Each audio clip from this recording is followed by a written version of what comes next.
Hi friends, இப்போ நம்ம சிந்து பைரவி பார்க்க போகிற சிந்து பைரவியில் நேத்திய பிட்டில் நம்ம சிவா போயிட்டு பெரியமா உங்களுக்கு குற்ற உணர்ச்சி குறுக்கலையா பெரியமா, என் மனசில் உள்ளது எதையுமே நீங்கள் கேட்க மாட்டேங்கிறீங்களே பெரியமான்னு சொல்லிட்டு சொல்ல, இதெல்லாம் பார்த்தோன்னே நாங்கள் கூட நிஜம்னு நினச்சிட்டேங்க. கடைசியில் கனவு போலங்க, மயக்கம் போட்டு விழுவ பெரியமா எந்திரிங்க என்ன காட்டுக்கத்து கத்த, நானே உங்களை கொண்டுட்டேனேமா, அவ்வளோ பெரிய பாவி ஆயிட்டேனேமா அப்படின்னு சொல்லிட்டு, அவியோட பெரிய பாவி ஆயிட்டேனே, என்ன மன்னிச்சுக்கோங்க இந்த சிவாவேன்னு சொல்லிட்டு கதறதை பார்க்கணுமே. திடீர்னு ஏஞ்சி தண்ணி குடிக்கிறாப்புல, கனவா இது ஆவுன்னா அந்த கிளவி இருக்கு பாரு, அதுக்கு உடம்புக்கு இதாயிடும் அதாயிடும்னு சொல்லிட்டே நீங்கள் காலப்போக்கில் இப்படியே ஓட்டிடுறீங்கடா.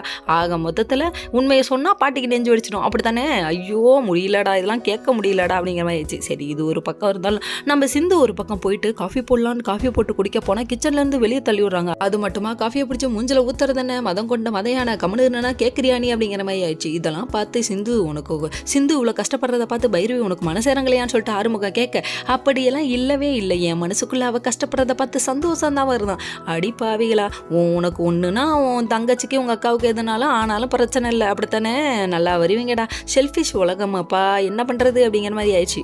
அதுக்கப்புறம் நம்ம சிவா சாப்பாடு போட்டு வந்து கொடுக்க, ஏன் சொல்கிறேன்னு பார்க்குறீங்களா, வெளியில் உட்காந்து அடுப்பை பற்ற வச்சுட்டு இருக்க நம்ம சிந்துவோட அடுப்பை போய் நம்ம ஐஸ்வர்யா தண்ணி ஊற்றி அணைச்சிட்டாங்க. என்ன வேலை பார்க்குறாடா நீ, போட பண்ணி முடிஞ்சோஹே அப்படிங்கிற மாதிரி ஆயிடுச்சு. அதுக்கப்புறம் சாப்பாடு போட்டு வந்து சிவா கொடுக்க, வேணாப்பா என்னால் நீ கஷ்டப்பட வேணாம், நான் தானே அனுபவிச்சுக்கிறேன், நான் பார்த்துக்கிறேன்னு சொன்னாங்க. சொன்னதுக்கப்புறம் ஐ எம் ஸ்ட்ரென்த் கேர்ள் அப்படின்னு சொல்லிட்டு இவங்க என்ஜாய் பண்ணிட்டு இருக்காங்க. Okay friends.